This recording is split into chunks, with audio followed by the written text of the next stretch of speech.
BJP के कदाऊ नेता राष्ट्रीय महामंत्री तथा बिहार प्रभारी विनोद तावड़े आज औरंगाबाद पहुंचे, जहां वे जिले के भगवान भास्कर की नगरी देव मंदिर पहुंचकर विधि विधान से पूजा अर्चना की। मंदिर को देख वे काफी प्रफुल्लित हुए और मंदिर के बारे में विस्तृत रूप से पूर्व विधान पार्षद से जानकारी ली। इस मौके पर पूर्व विधान पार्षद राजन कुमार सिंह, बीजेपी नेता सह रेड क्रॉस सोसाइटी अध्यक्ष सतीश सिंह सहित दर्जनों की संख्या में बीजेपी के पदाधिकारी तथा कार्यकर्ता मौजूद रहे। वहीं मंदिर समिति की ओर से उन्हें भगवान सूर्य का स्मृति चिन्ह और अंग वस्त्र से सम्मानित किया गया। इधर देव मंदिर से लौटने के बाद बिहार प्रभारी पार्टी के साथ एक महत्वपूर्ण बैठक करेंगे और उसके बाद सासाराम के लिए कुछ कर जाएंगे। अब आइए आपको दिखाते हैं देव सूर्य मंदिर के पूजा अर्चना के दौरान कार्यक्रम की कुछ झलकियां। Manoj Kumar Singh, on air Bharatvarsh, Aurangabad.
ललिता देवी आपका यहाँ इंतजार कर रहे हैं।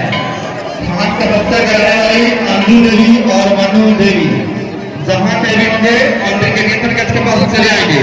ललिता देवी यहाँ आपका इंतजार कर रहे हैं।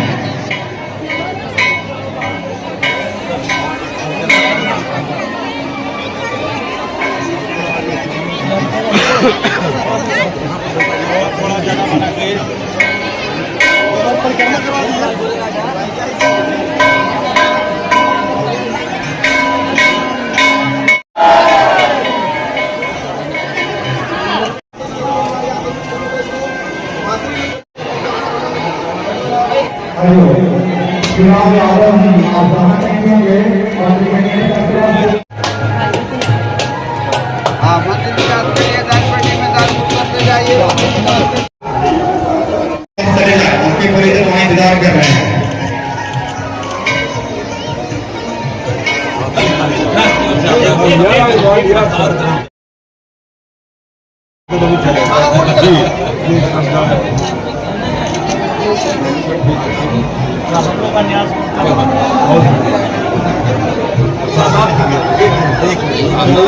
जी